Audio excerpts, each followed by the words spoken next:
speaking of stupid stuff, what would you prefer? To always have to sing instead of speaking, or to dance everywhere you go? Oh, that's a banger. And you're saying that I don't already dance everywhere I go anyway, so When I think about this, I think about doing it for a day, but then committing for a lifetime, it might swap the results, right? Like, I think dancing everywhere for a day would be easier. You're just make an absolute muppet of yourself. That's fine. But the whole lifetime? the dancing's got to be good for your fitness, but I would go with the singing just because, then your life's a musical. It's lovely. Yeah. Does rapping count? You just become this ultimate rap god. Like, just got the rhymes like crazy. That would be so sick. But no, I have to go dancing. People just wouldn't be able to take you seriously, like your ideas seriously, if you're singing the whole time. They could have been dancing that time. At least you can just sit down and no one knows that when you get up, you've got like the mad footloose vibes. So what about if both of them is with your current ability in singing and dancing? Singing for sure. No one needs to see me dancing. I'm going dancing. I'm doing it. Honestly, I'll two-step. That's like the hardcore dance. skipping around everywhere. Yeah. Yeah. Hey, at least like when I go down the street, I'm going to make other people's day better. They're going to start laughing and I'm sort of in on the joke with them. Right, you, Zach. Where are you going? Definitely singing, because it's one thing that I can actually do. Dancing, I just dance with my kids to, have fun. But Would you say that you are rhythmically challenged? no, not rhythmically challenged. Otherwise, I couldn't be a musician. But not classically trained, shall we say? We're talking ballet now, aren't we? Here's my hot take. I think the world would be a better place if we all danced everywhere. Think about it. Everywhere? Think of all the people in their suits that are so seriously walking through the city centres. If they're dancing, just the hurry is gone from our existence. There's a lightness in their step. Machine operators? I don't know if that's a good idea. Hairdressers? I'm just imagining Essen, like all the people get into the hall and they're just like dancing. Thousands upon thousands of people. I just like, get out of my way. Pushing all these dancers around. It doesn't say which style, so maybe there'll be some mosh dancers in there. Yeah. Throwing punches. Welcome to the Lens and Veil podcast. Join Shem, Sam, and Zach as they dive into a designer-focused analysis of Daybreak, a game from Matt Leacock and Matteo Menapace. Yeah, so we had the opportunity of playing Daybreak. We've played it a few times on the magnificent platform of Board Game Arena, so we haven't yet played it in person with the physical copy. But this is a cooperative game. The theme is about sort of saving the world from climate change and changing our ways of reliance upon dirty energy and carbon emissions, moving to a cleaner, greener, brighter future. Oh, that was a nice tagline, wasn't it? The game is kind of got this simultaneous play element to it, where we each get given a hand of 5 cards each round, typically, and then you also have 5 cards out in front of you in your tableau, which are called your projects, I believe. Now, I might get some of the terminology wrong, just excuse me if I do. But these projects are your actions that you can take each round. Sometimes it's just you can trigger them once. Other times you can trigger them a certain number of times based on how many tags you've tucked underneath that card. But the fantastic thing about it is that the cards in your hand can be used to either tuck underneath the cards to augment the strength and the power of the action that it's sitting under, or they can be played on top of the card to change what that action is. And the timing is favorable for players, so they could use a card the allotted time for the round, the one time, and then they can't use it again that round, and then they could play a card on top of that, benefit from the tags that was on the previous card, and do pivot to another action. So players start the game with a bunch of carbon emissions on their player board. They'll start with a continent or an area of the world, maybe Europe or United States or China or something like that. And they have to get rid of those carbon emissions. And they've also got a certain amount of energy demand, so population that needs energy. And they start typically mostly with emissions, energy that is dirty energy, so from coal and oil and all that sort, and they need to pivot to green energy. So not only removing the previous energy, but also generating enough energy to keep everyone happy. There's lots more things going on, but basically we'll win the game if we get to negative carbon emissions by planting trees, removing all the bad stuff, and then surviving. All the while, the temperature is going to be increasing and bad stuff will be happening to the world. What do you guys think? I think you did a great job, Sam. We're good. I was talking about the game, but I also wanted to mention that we were very close to playing it together in person in May when we were at Modena Play in Italy. But the guy that was teaching the game was busy, so... Yeah, there's a lot going on in this game. A lot of really cool design elements. So I guess we'll just try and dive into each of them throughout the episode. But on like high level, there's the card system, which is very clever. As Sam was talking about, you can kind of play on top or below to kind of pivot and power up actions. There's the idea of requiring energy, but using different types of energy, talking about those emissions, and also meeting your demands. It's easiest to like wipe out your bad energy, but then you're going to be falling behind. So there's good tension there around like you can't just go, I'm going to be good the whole game. You kind of have to use the bad stuff for a while. A little bit like with Architects, with the whole virtue system, a little bit kind of that sprinkling on there. There's a lot of things with like the events. There's these defense type tokens. I forget what they're called. That stuff, I don't know, it didn't wow me as much, but the kind of the player stuff, the agency you're doing in the game is really interesting. And there's also the shared kind of cards that you're taking under to power up the whole group, not just yourself, is kind of a cool thing as well. But yeah, I don't know. We want to start with the card system, maybe. Yeah, the card system's a great place to start. It's just, I think it's the absolute standout factor to the game. There's a lot of layers to it. Firstly, it must be a big deck of cards. There's a lot of unique cards. And what I wanted to talk about, what really stands out to me as a player, there's something that I'm totally always looking for, I'm trying to put into our designs, is that there are a lot of different layers. There's a lot of different paths that you can pursue. So at the start of the game, you've got a lot of things to sort out in a short space of time. You've got a lot of emissions that you need to deal with. You probably are not producing enough energy, and you will definitely have a reliance upon dirty energy. So there's an urgency to remove your dirty energy and replace that with clean energy. There's also this idea of building up a resilience, I think is the word, or resistance, or something like that, towards all of these different threats and crises that come up. And these resiliences typically last the whole game. So there's sort of like an engine building factor where the more of them you have, you're going to be sorted for the rest of the game in that area. So there's that. There's also, do you want to build up an engine of cards to have bigger hand? Do you want to play more of a cooperative game by giving your allies other things and helping them out? And I love this. I love that actually I can pick a path each game, how I want to play, what I want to do in my early rounds, and it's going to feel really different. Like I might go for a massive kind of energy producing strategy. And then what I'm going to be doing is looking for cards that actually increase my demand for energy if I've got a lot of green energy, so that I could leverage that to do other stronger things. So typically increasing your demand is a bad thing, but if you've got a really powerful engine for producing energy, you could leverage that to remove more emissions or things like that. So it makes the player feel smart, makes them feel creative, that there's all these different avenues to pursue. Yeah, speaking about that as well, there's another thing that you can do is you can get all the energy you'll ever need for this game, for the game you're playing in that moment, and then cover over that card and do something else with that stack. So that ability to like pivot, the fact that pivoting what your engine is doing is like a really big part of the game. And I I played it once co-op and about 5 times solo.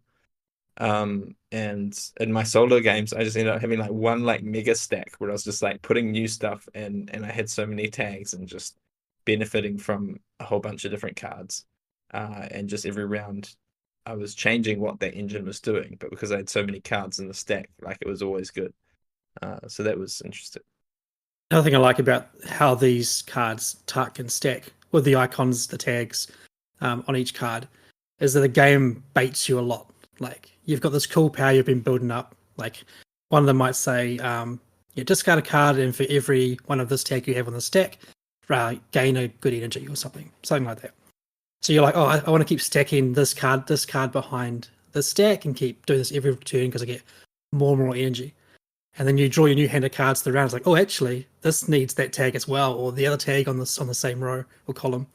And it's like, it's so tempting to play that card down because, like, oh, in the moment, this is amazing.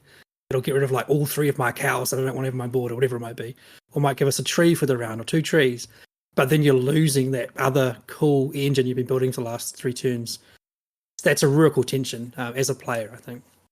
Yeah, totally. I 100% agree, because once you cover a card, most of the time you've lost it for the rest of the game. There's 1 or 2 crises that will let you remove cards, and you could strategically recover something that you really wanted to lean into again. So it's got this feeling of this, like, you build this engine, but this engine that is changing because it's beneficial to change it. Once you've triggered the card, its allotted amount for the round, that's just sitting there with a bunch of tags, not doing anything more. You might still have cards in hand that you could benefit from, but it might be a really powerful action. So do you cover it? And what's the time when you pivot out? It gives me a feeling a little bit actually of Legacy of You, where most of the time you're just going to play those cards for the single benefit.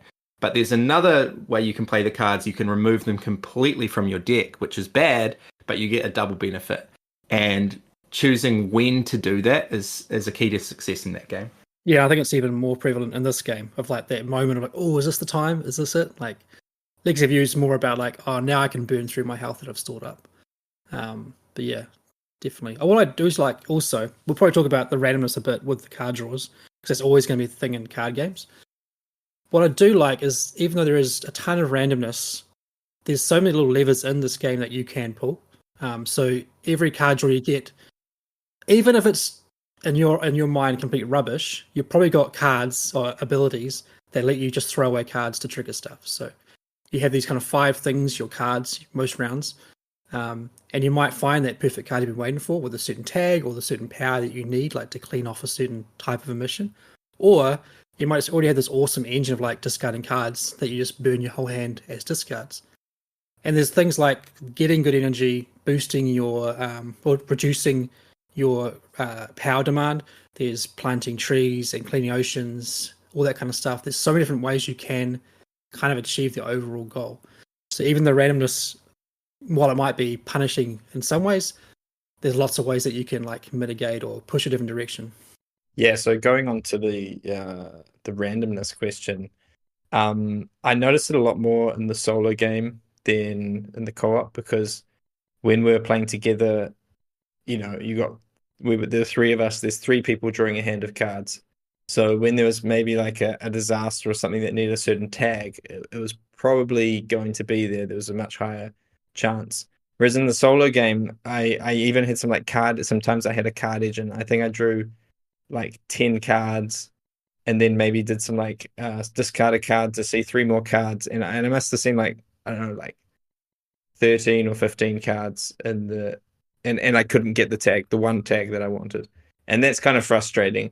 I do have to say I'm pretty sure the designers realized that, and there are some cards in the game that are like draw 8 and keep all the ones that have these tags. So there are like a few cards that if you're searching for a specific tag, that help you to get it. But I see that as a much bigger problem. The less players there are, more it's a bigger problem, because the co-op element of the game is such that sometimes you can give cards to other people, or there's specific world projects that all the players can tuck tags underneath. Any of the players can. So, you know, when we were playing together on BGA, you know, Sam's like, oh, does anyone have this tag? We need it here. Does anyone have that? Does anyone need this tag? You know, so there was kind of all this conversation going on, so that we were able to, as a pool of all our resources, cover everything. Yeah, and I perhaps haven't played enough solo, or maybe the game enough to even suggest changes, but I wonder if something like that, the solo mode, to simulate that feeling of cooperation and that, you know, in a multiplayer game, we can talk about our resources, and there are a few levers where we can start exchanging cards with one another. If there was like a market of 3 to 5 cards that get wiped each round for the solo player to be able to interact with, that they could, using those abilities to swap cards, they could swap with that little tableau of cards just to give them a feeling of more tags to look through, more things that are visible that would be there in a multiplayer game. I do know that I don't know all the details exactly, but when you play solo, you play with a certain country or whatever. So when you play with different player counts, it'll say to choose certain countries or regions as a player based on difficulty and stuff. So I think pretty sure, I could be wrong, but I think the solo game you're always playing is a certain one. And I don't know the details, but I would presume that solo player probably starts with more card draw abilities as their main actions. Because I've played it a couple of times solo, and I think there was the starting card where it was like, based on how many you have, draw that many and that kind of thing. So I think they have considered that quite There's a bit. always one of those. There's always one of those, yeah. Yeah, so I think it's baked in there. I also think the difficulty is probably balanced around being easier for solo for that reason. But it is going to be a different feel. That's the key thing, is that like it will feel different than multiplayer. I don't know if it's going to be necessarily easier or harder, though. I think they've probably designed it in a way that it's meant to balance out in that way. Yeah, totally. And to sort of disagree a little bit with the typical player concern about randomness and decks of cards, I actually quite like it. I like it a lot. And I quite like a game where the player does not find the card that they want to find, because that creates a moment in the games where they do. And it's part of the whole balancing, is that the uncertainty of the card that you want coming up.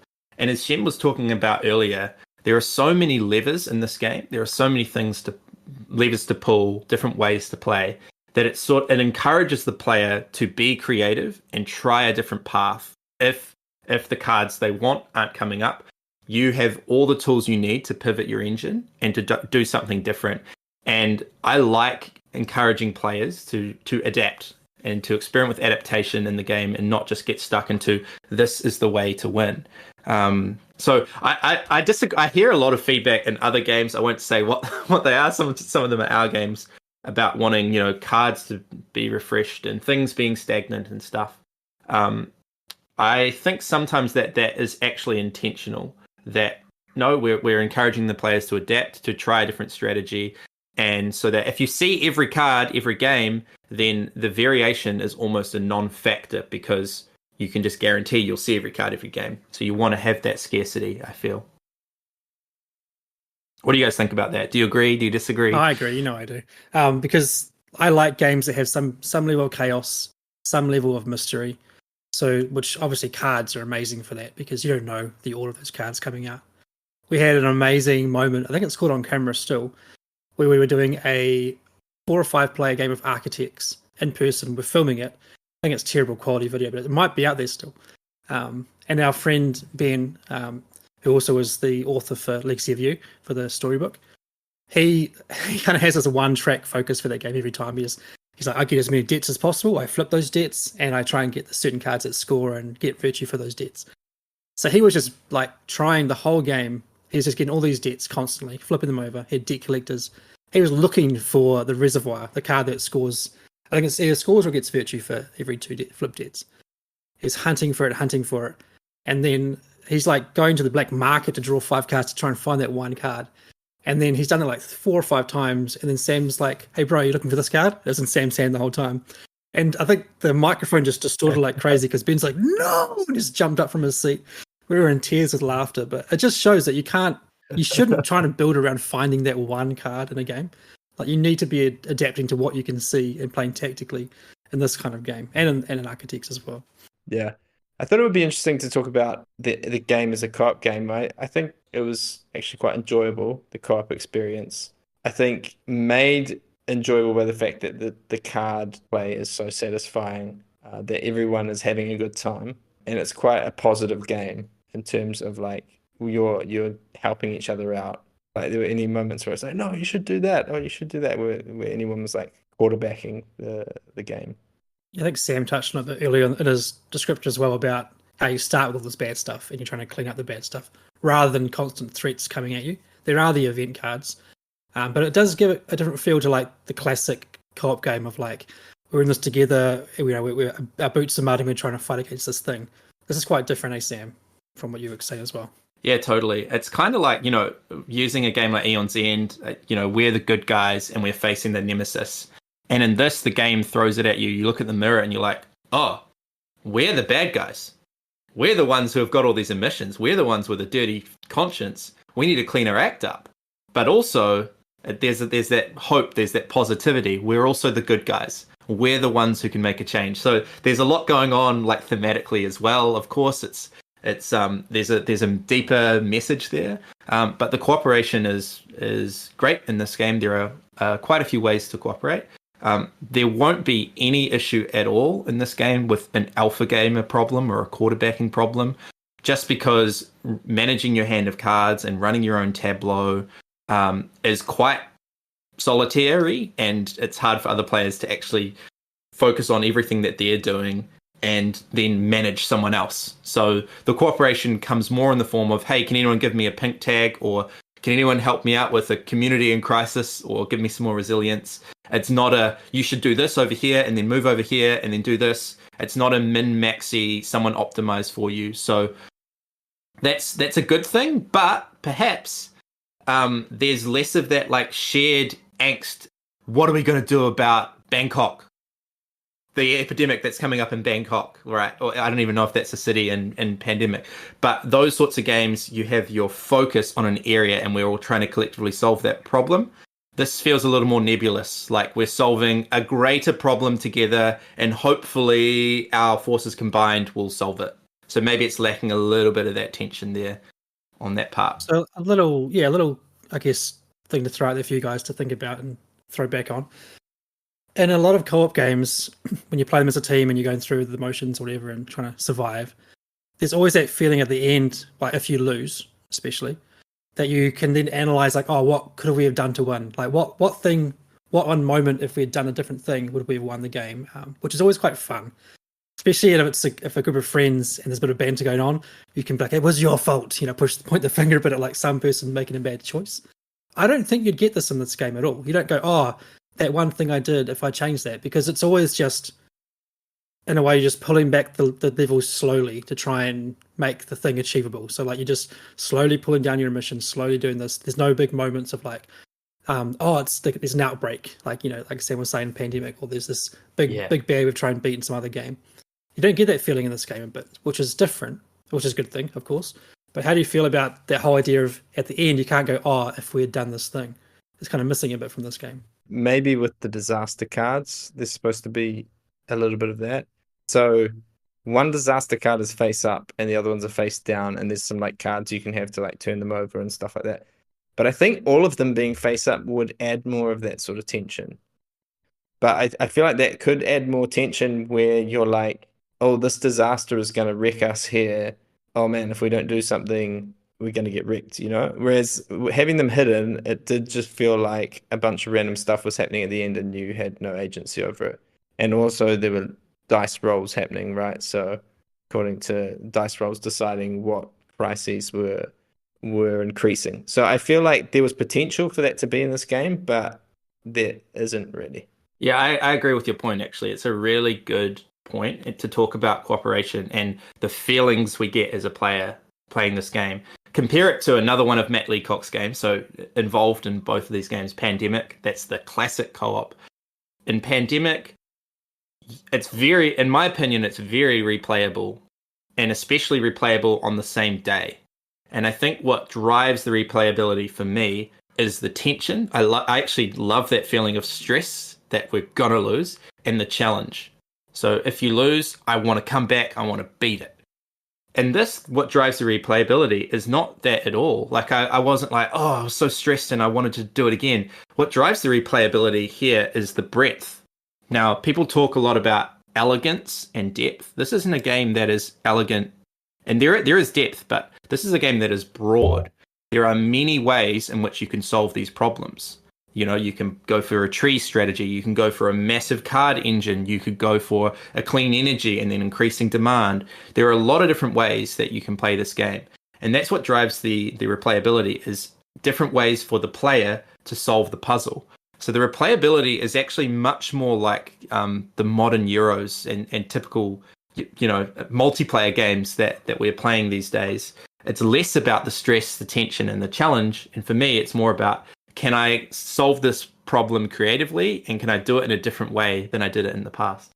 I do wonder how many of these design decisions are purely based on the theme, the story they're telling with the climate change and the cleaning up the planet. Zach, you talked about the events, how they start the game with one face up, two face down, and you just get more as the game progresses, and they're more likely face down. There are some cards that let you flip them, but the costs do seem quite prohibitive to me. Like, you're spending cards just to see some information. That's quite costly, whereas that card could have been burned to get 2 energy or something. So I do wonder if it's intentional that we don't know what these events are, because we don't know how the planet's going to respond in the real world to certain things. As much as scientists will try and figure out, things like that. But I think the face down craziness is intentional. They have given you some ways to look, but they don't seem like, I don't know. I haven't played the game enough and leaned into that aspect of the game enough to really understand if it's worthwhile. But I do think that randomness, the randomness of the dice rolls, and just all the events that come out, and even the things that you vote on at the start of the round that come out, are all very random. I think it's about responding, and that's the kind of the story of the game. Like, there's a crisis. How do we respond? How do we take responsibility for what we've done? And then more bad things will happen, and you don't have much control because it's too late. You've already raised the temperature, whatever it is. That's the issue.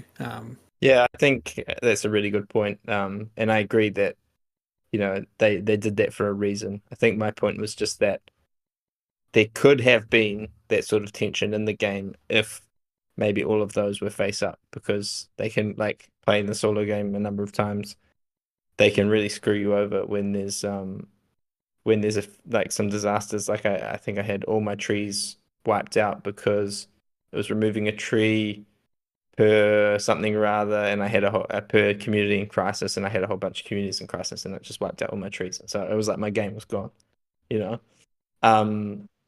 So yeah, definitely, though, that is kind of a message as well. And I think that there's kind of that meta thing of a game's not just about the fun that you're having, but it's got a theme, it's got a message. They're actually trying to say something with the game. And I think under that aspect, it is really well done, I think, to communicate what it's like to try and face the climate crisis, if you know what I'm saying. I think the theme comes out really well, and how the game plays makes you reflect on that. Yeah, after playing the game, I was thinking about it a lot from a design point of view and just a player point of view, really. But and thinking, what was it that didn't resonate with me? And we've sort of hashed out some of this about maybe there's not as much tension as some of these other co-op games, but it's a two sides of the coin type thing. You can't have all of this fun engine building and keep that same amount of tension. The downtime would need to go up, and the potential for quarterbacking would need to go up and stuff. But the thing that did stick with me was actually your point, Zach, about the crises cards. Partially, I think playing on Board Game Arena, where when they are revealed and resolved, it kind of does it all for you, and we're just like, okay, that happened, fine. And so I also wondered, what if they were all face up? And I thought about it for a bit, and I thought there would be trade-offs for sure. The good thing is, players would know what's happening, and they would be stressed about, oh man, this thing's going to happen, what? But there might also be things that just do nothing, that, we've got enough resilience. And so you lose the threat of the tension of the unknown, or what will it be? Because this crisis card has been revealed, and we are well equipped for this, and it's basically we can ignore that card. The other thing that would happen if all of them were revealed would be it would bring back into the game more capability for quarterbacking. Now, I don't think quarterbacking is as big a problem as some people, perhaps, and it's kind of 50-50. Maybe I'd lean more towards it being a player problem than a game problem. And in some scenarios, I actually think it can be good because we're all discussing this really pivotal issue. But if all the crisis cards were face up, then there might be more of that, hey guys, what are we going to do about this, this, and this? And it would add length to the game because we would need to talk about that more and try and figure out what everyone can do about it. And it might allow a bit of space for someone to try and manage another player.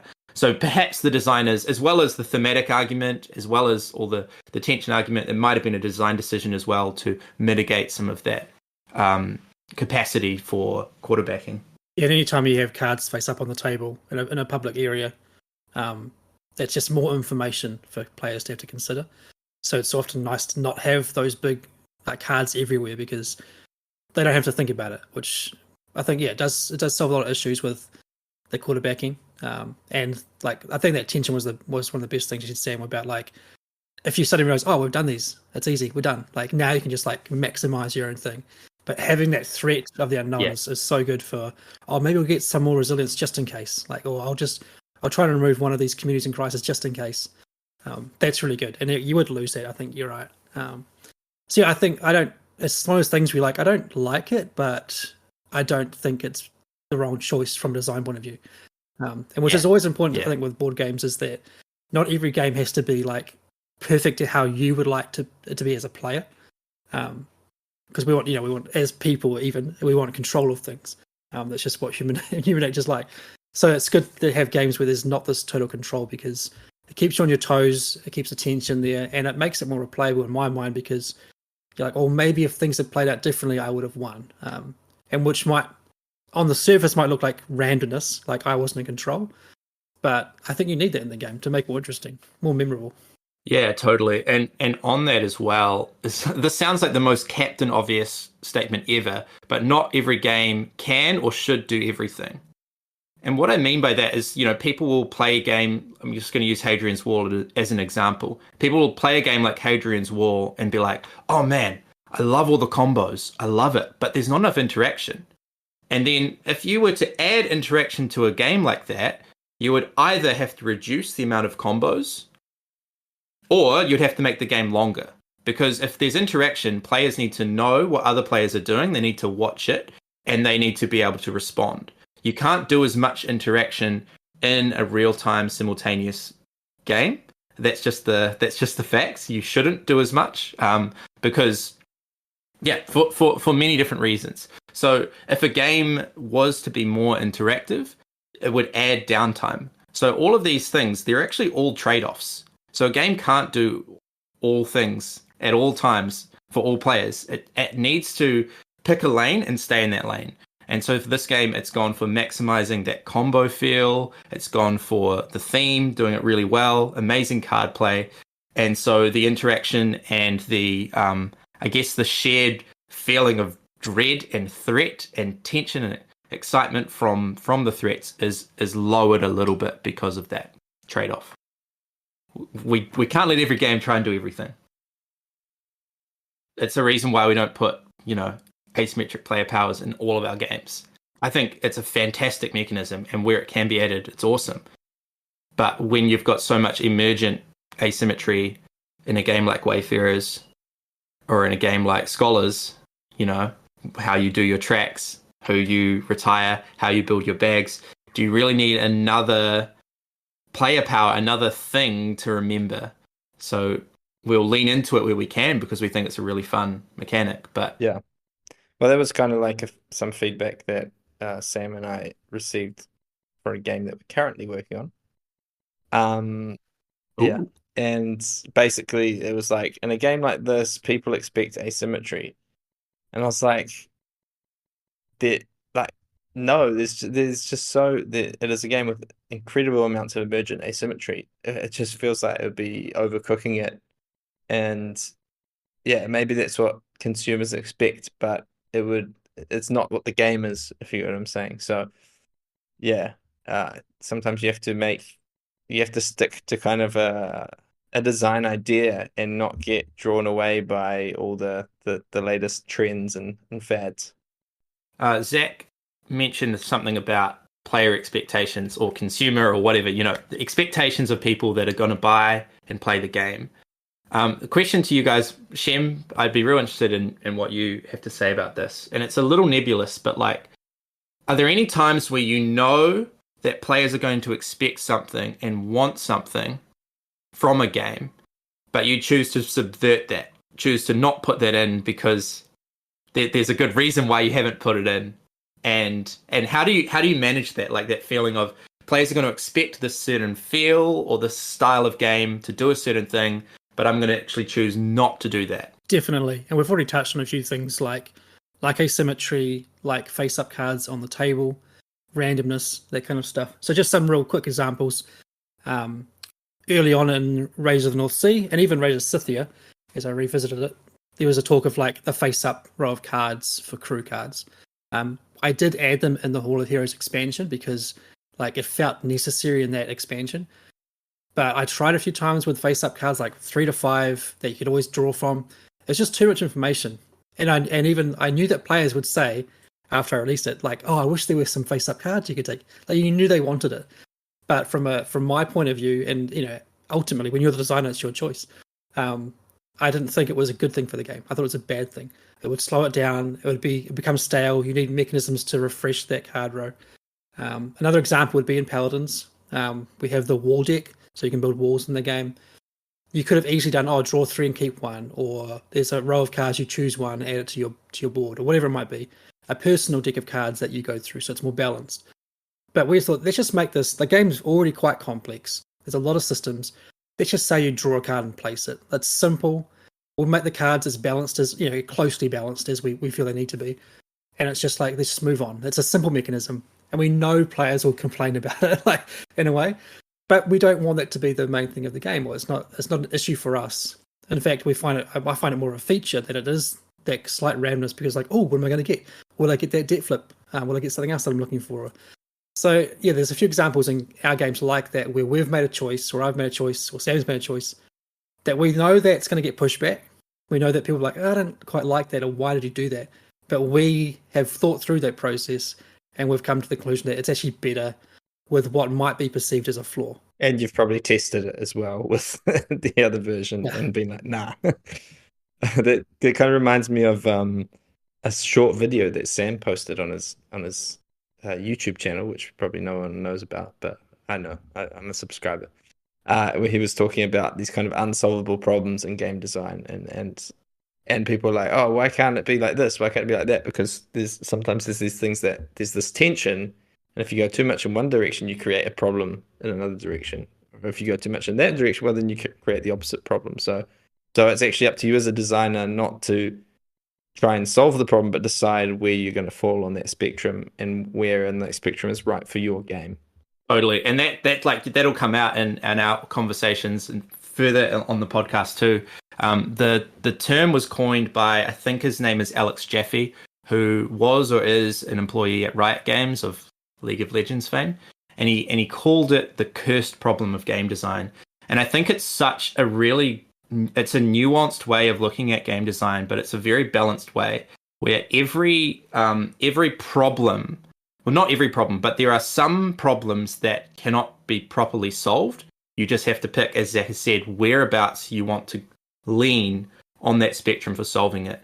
Like just as one example, I've got a video about it. I don't need to plug my own channel, but I've got a video about it. And that is like, a problem is who gets to win your game? Like, how do you decide who wins your game? If it's pure strategy, like the best player wins every single time, there's no luck, there's none of that, then it's basically a game like chess. And when you play a game like chess, it is really fun when the two players are equal skill level. But it's kind of like unfair, and it's not fun if there's a better player who's significantly better. And so the way that chess deals with that problem is they give players an ELO rating. And really, for the game to be fun and enjoyable and tense, you want to feel like you could win, then you need to play against players who have the same number as you or around the same number as you.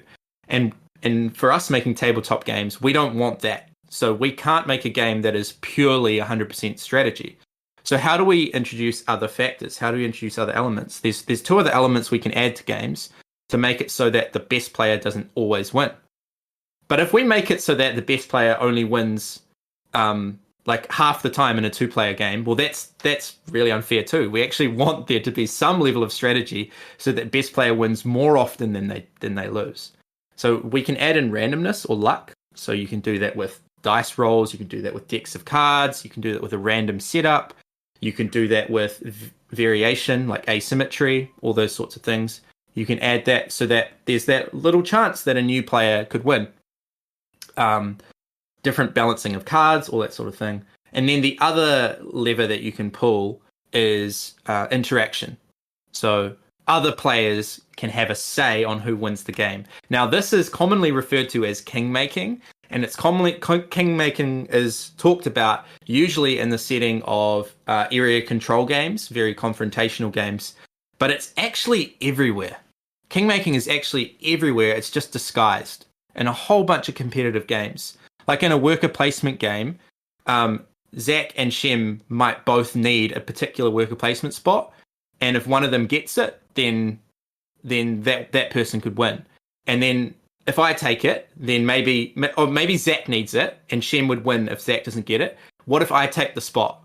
Now Shem gets to win and Zach doesn't, right? Like there is kingmaking in so many of these games, except that it's not often seen because we haven't added up our scores, or it's not as high drama or high stakes as potentially a battle, where it's very obvious that kingmaking occurs. But we add interaction to our games so that players can get good breaks, bad breaks, and so that the best player doesn't actually always win the game, and you have that feeling that all the players can win when they enter the table. We hope you've enjoyed our discussion about Daybreak, but we'd love to hear from you. Jump on the Garphill Games Discord's podcast channel and let us know if you've played Daybreak. How do you find the event system? Do you find it thematic or frustrating? What are some other games you enjoy that have minor things that are frustrating, but if you look back now, you can see that maybe they're quite intentional design decisions? Alright guys, last question for this episode. If you could change the victory condition for any board game, which game would it be and why? I know there was a game I played, and it's going to come to me as I ramble for a few seconds, that I liked everything about it except the end game, and that game was by oh man, it's coming to me slowly. It's coming in very slowly. Vital Lacerda. Oh, and you're stealing Escape money Plan? from the escape plan. Fantastic game until it ends. That's my hot take on the game. But really good game, a lot of fun. But the very end is basically like, can you make, someone gets out of the city with their cash, with their money, and then the remaining players have like 2 or 3 turns to try and get out. If they don't, they lose. And there's all those points, all that money you've been accumulating means nothing at all. And I understand why it's there from a design point of view. It's thematic and it's tense, but it's so sad. Like in a heavy Euro game, you're building up this big thing, getting all these points, thinking you've achieved something, and it's like, no, that means nothing at all. All your hard work means nothing. It's so dissatisfying. It's like a great game to win and a horrible game to lose, basically. yeah, that's a good answer. If I were to change the win condition, and this is actually one that I have changed, is on win condition on any game, it would be Sheriff of Nottingham. Now, in Sheriff of Nottingham, it's the person with the most money from everything that they've got through customs, smuggled, and there's some majorities and stuff, but basically the most points wins. I would add an extra layer to that, and it is if you have the least contraband, you cannot win. And the thing that I think that does is there's a lot of players who play the game who just play purely clean or nearly fully clean the whole game. And it makes being the sheriff not very fun.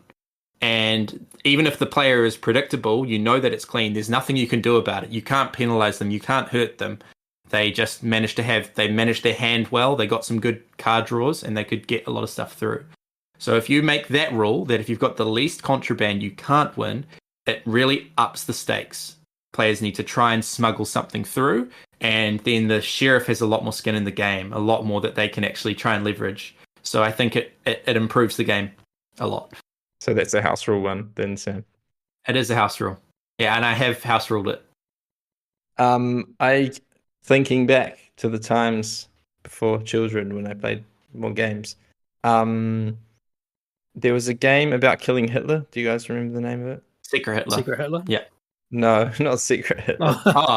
Black Orchestra. Co-operative. Yeah, Black Orchestra. Black Orchestra.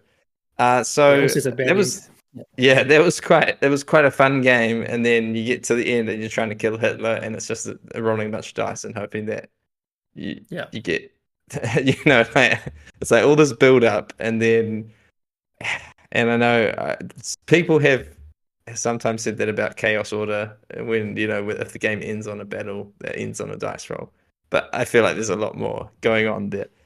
But yeah, it felt like, the whole game you're doing stuff, and then it was just like chucking a bunch of dice and hoping, So I don't know, it was kind of Yeah, I don't mind if a game comes down to a dice roll.